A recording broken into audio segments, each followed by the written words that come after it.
I'd like to share my experience dealing with a challenging situation involving my mother-in-law, Lily. I must preface this by acknowledging that this topic might be sensitive for some, and I apologize if it offends anyone.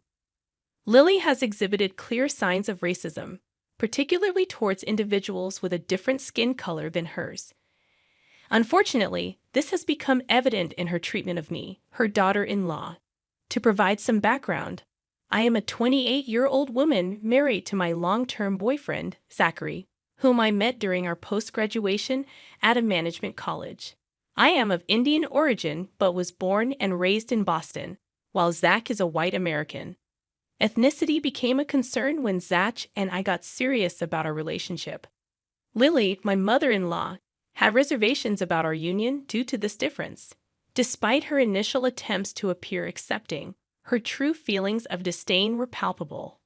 She would make comments about my ethnicity, emphasizing that it was the color of my skin that bothered her. Initially, during our dating phase, she seemed less aggressive about her disapproval. However, as the years passed and she witnessed our commitment to each other, her discomfort grew. She would openly address me using derogatory terms, even in the presence of Zach. This negativity escalated when Zach began discussing our future together. Lily's animosity extended beyond verbal remarks to mocking me directly, criticizing everything from my choice of clothing to personal habits.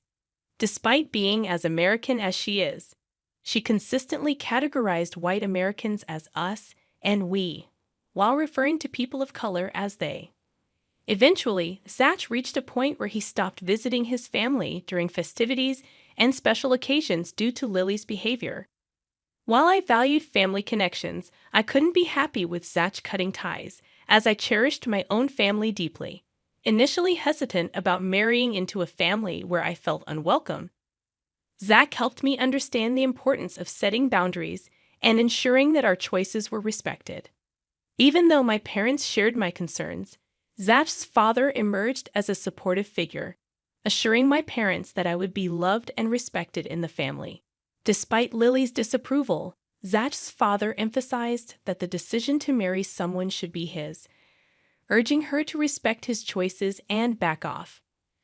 I anticipated that she would cause a disruption at my wedding, but thankfully, everything went smoothly. Prior to the event, I was quite stressed, but my father and mother-in-law assured me they would handle her, and they did. She behaved courteously with my parents and guests, leading me to believe she had moved beyond my skin color and accepted me. To my surprise, however, she seemed stuck on that issue. In an effort to minimize interaction with her, we distanced ourselves. Nevertheless, my father-in-law continued to visit regularly, and I developed a strong bond with him. Lily, on the other hand, proved to be persistent. Despite our decision to stop visiting her, she started showing up at our house unannounced. Eventually, we felt obligated to host her, considering she was Zach's mother, and we couldn't be rude. What bothers me most is that every time she visits, she inquires about our family planning. I tried evading the question, claiming we haven't thought about it yet, but her response is always a vague good. I'm unsure whether she wants us to have children or not, and it's become increasingly difficult to interpret her intentions. I approached Zach about this, but he dismissed it, insisting she's merely curious. The problem is she never brings up the topic in front of him, making it challenging to convey the discomfort I feel from her body language and tone. It's more than just a general inquiry, and I find it unsettling. Recently, during her visit, I caught her searching through my bedside table drawer. It was a bizarre and creepy incident. I was occupied with a client call and informed her it would take about 45 minutes. She seemed fine with it, but when I later discovered the call had ended prematurely, I went to look for her. She had disappeared. Upon returning to the study to retrieve my phone, I heard scrambling noises from my bedroom. Zach wasn't home at the time, and upon entering the room, I found Lily near my bedside table, frantically searching through the drawer. Startled by my presence, she claimed to be looking for a vaporizer due to a cold. I offered her one, but she didn't use it, insisting she would check with my doctor later. Strangely, she didn't exhibit any signs of illness during her stay, making me recall previous instances where I had noticed my closet tampered with and my belongings displaced. Until now, I hadn't paid much attention to those occurrences. Looking back, I can't ignore the fact that during most of Lily's visits, she was at my house. It seems too frequent to be a mere coincidence. The problem is, while it's concerning, I can't bring myself to tell Zach. It's not that he wouldn't understand, but to him, it doesn't seem creepy that his mother was searching for a vaporizer in my drawer. I lack enough evidence to prove my observations, and I'm unclear about what she's even up to. Any advice on how to deal with this? Do you foresee anything? I just want to be alert before I'm caught off guard. Update number 1. Hey everyone, thanks for helping me break down Lily's intentions. If it weren't for you guys, I would have taken forever to figure out what she's up to. I made a list of all the possible things Lily could be behind, and the top assumption that made the most sense was a baby. I connected the dots, considering how she used to ask about having children and then started searching through my bag, closet, and drawer. She must be checking if we use protection, finding them in any of these places, and being reassured that we're not planning children yet. I know it's common for grandparents to expect grandchildren, but in that case, she could have asked us to plan instead of sneaking around. These were my assumptions, and as soon as you suggested it, I started playing around with her to confirm my doubts. I hid my pills and his protection in a different place, not accessible to her. I was careful with my bag and closet when she visited my home. Also, I started playing with my words while talking to her. The next time she asked if we were planning a baby, I blushed and said, "Yeah, we're kind of planning." The expected reaction should have been a positive one, but hers was, "No way, it's too early. You guys should enjoy your life first. The baby can wait." I've never heard a mother-in-law say this. It wasn't even advice, it was more of an instruction. Currently, I'm just enjoying this drama, teasing her that we're planning for a baby and relishing her reaction. I know it's a concern that she doesn't want us to have a baby, and I don't know why. Or maybe I do. I'll probably update you when I have more details about her intentions. This was just a quick update for everyone to have a good laugh, thanks to those who have been checking on my last post. Update number 2. Hey guys, this is going to be a longer one. I finally figured out Lily's intention behind all these creepy activities. After a month of teasing her that we were planning for a baby, she finally spoke out. One day, she visited us, and Zach was also home. We were 3 sitting together. I said, "Zach, do you know Mom had been insisting me not to have children?" Now, Zach was like, "What?" Lily also turned pale. Zach asked her why she would suggest that, and she ran short of words. I said, "Mom thinks that we should enjoy our life more and children would just destroy our peace and privacy." Mind you, Zach loves children. It was I who was pushing the plan of the baby to the next year. Zach wanted it now. Lily tried to cover up and say, "Yes, I was suggesting it for your own well-being. Enjoy your youth." Zach said he had enjoyed enough, and now he wanted a baby. You know, I could have informed Zach about it earlier, but the joy of having a face-to-face confrontation was too tempting. It led to a heated argument between Zach and Lily, escalating to the point where she turned aggressive.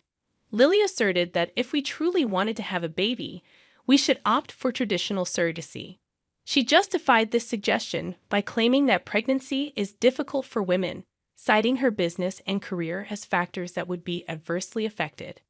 According to her, not only would my work be impacted, but Zach's business would also suffer because he would have to take care of me. She insisted that we could afford surrogacy and encouraged us to go for it. I was perplexed. I knew she couldn't be genuinely kind and considerate. Her suggestion of surrogacy wasn't about our work and well-being. Zach, in response, remained calm, agreeing to consider the idea. Lily, thinking that we were immediately planning for a baby, showed up a few days later. This time, she deliberately checked Zach's availability, claiming she had something important to discuss. To my surprise, she brought a list of top places providing surrogacy facilities and had shortlisted women offering surrogacy. As if that wasn't enough, She also had a list of female egg donors, shortlisting two with the best genetic features. Zach and I were taken aback. I used a punching bag to calm my nerves, while Zach lost his temper, yelling at her for being nosy in our lives. He firmly stated that it wasn't her business to interfere in our lives. Lily insisted that her motive was well-intentioned, but I continued to probe. I questioned the need for an egg donor when I was fertile enough. Finally, she blurted out, "Your egg is going to have a brown baby. I cannot let you guys color our genes." The outrageousness of her statement left us in shock. Zach would have resorted to physical confrontation if she wasn't his mother. Lily stormed out, giving me a look that suggested I had ruined her relationship with Zach. I didn't care. I had to bring this to Zach's notice. A few days later, she sent a sorry card to Zach, but he refused to speak to her. Despite her attempts to mend the relationship, he remained firm. She even visited his office with flowers, but Zach did not forgive her. She's now trying to fix her relationship with Zach by being extra sweet to me, but she hasn't apologized to me. In reality, she had belittled and offended me. Fortunately, Zach defended me so firmly that I didn't need to intervene. I hope she learns her lesson and refrains from interfering in our personal life. I'll keep you updated if anything develops. Update number 3, guys. Lily doesn't seem to have learned her lesson. I apologize for not updating this often due to my hectic schedule, but I appreciate the supportive space here. I feel safe sharing these events with you. Following the confrontation, Zach ceased communication with his mom. Despite her attempts to reach out, he remained silent. Lily resorted to sobbing to my father-in-law, expressing remorse for her words and expressing a desire to mend everything. My father-in-law, a principled family man, holds significant respect from all of us. He reached out to Zach, urging him to forgive Lily. Zach, influenced by his father's values, forgave his mother but established a firm boundary against her interference in our lives. Lily pledged not to meddle, expressing guilt and a desire to spend time with us to cope. Although Zach and I spent minimal time at home due to work, parties, or vacations, we allowed Lily to stay. Amid discussions about children, Zach and I decided to start planning for a baby immediately. Despite our efforts, my cycles came and went with no positive results after 3 or 4 cycles of trying. Concerned, we consulted a doctor, repeating tests for genetic issues and psychological barriers, but nothing surfaced. The doctor advised us to keep trying for at least a year. A visit to a fertility counselor revealed the challenges some women face after years of trying, providing a glimmer of hope. While Lily lived with us, she did not intrude, and I kept the fertility struggles from her, attributing my stress to work. As therapy proved ineffective, I stumbled upon something suspicious: Lily tampering with my morning juice. I witnessed it and confirmed my suspicion with my maid's involvement. I promptly disposed of the juice and realized that the lack of side effects indicated a connection to my birth control pills. I refrained from eating or drinking anything separately and considered revealing this to Zach. Lacking evidence, I consulted a doctor friend who suggested avoiding revenge at that point, and instead recommended distancing myself from Lily. She requested me to assure Lily that I was opting for traditional surrogacy due to my alleged inability to produce healthy eggs.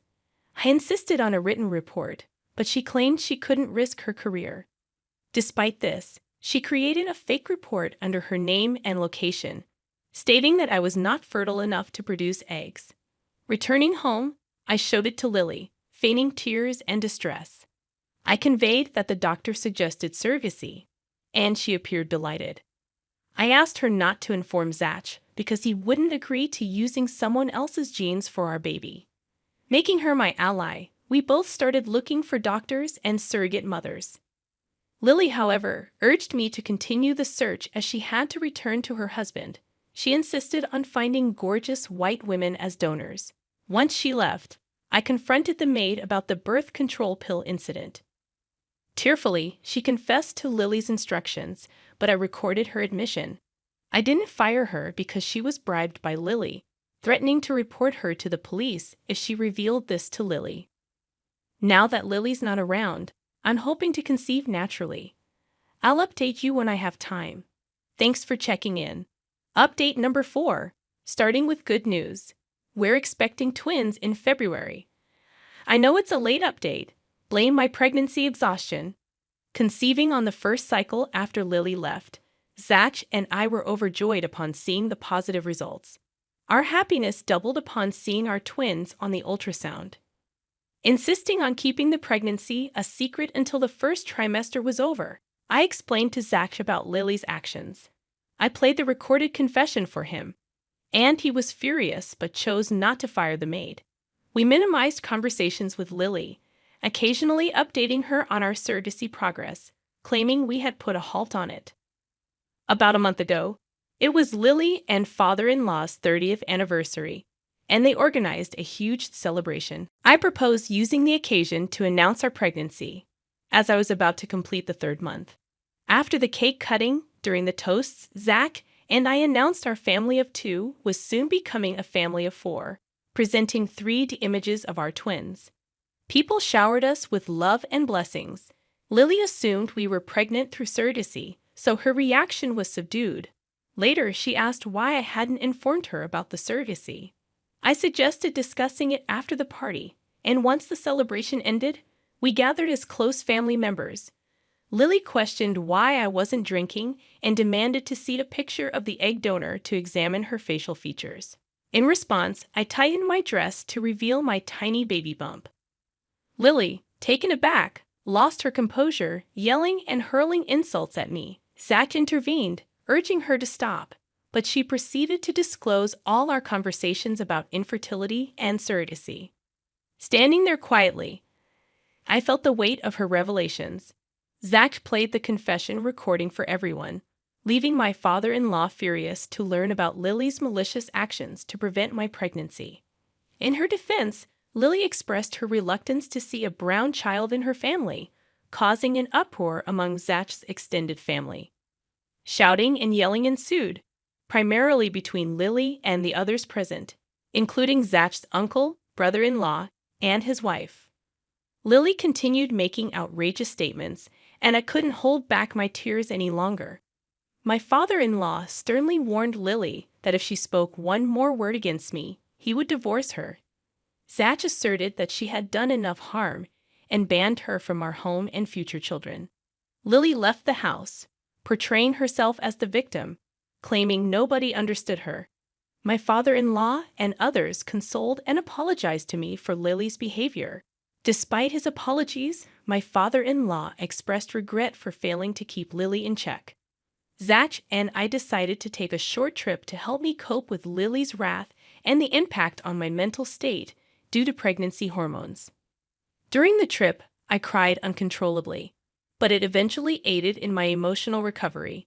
Despite Lily's attempts to contact Zach and apologize, he remained adamant about not allowing her in during the pregnancy phase. We couldn't trust her, fearing she might disturb me mentally. I wanted to focus on being happy and enjoying my pregnancy. Thank you all for the love and blessings. Please wish me a healthy pregnancy. I'm not surprised that the mother-in-law was cut off towards the end of the story, and the father-in-law gave a strict warning. If she continued with her behavior, he would divorce her. I'd love to hear your thoughts on this story. Feel free to share your comments below. Thank you for your support, and I hope you have a fantastic day.